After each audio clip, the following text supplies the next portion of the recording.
आई चुलीजवळ काय करतेस? अगं भाकरी शिकवतोय. ताजी भाकरी शिकवतेस? मला ती पहिले बसणार, मला गिजीची भाकरी नाही आवडत. मग कडक करून खातेस? कडक करून खातो, नरम नरम. आताच घातलेली भाकरी होती. आताच घेतलेली पण ती मला गिजीची नाही आवडत ना.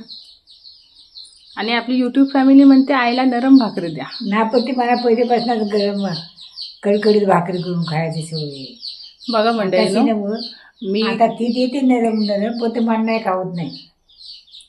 आई ती ताजी शिली भाकरी गरम कडक करून खाते. शिली भाकरी मी खातो, रात्रीची घालून ठेवतो ती सकाळी खातो. शिली पहिली तशीच करायचीस ना? पहिली तशीच करायची, तशी खातो मी. आता बघ कशात दात तुला आहेत म्हणजे? आहेत आता हा? अजून आहेत. एकच दाट पडली. आता अजून खातो भाकरी, एकच दाट पडली.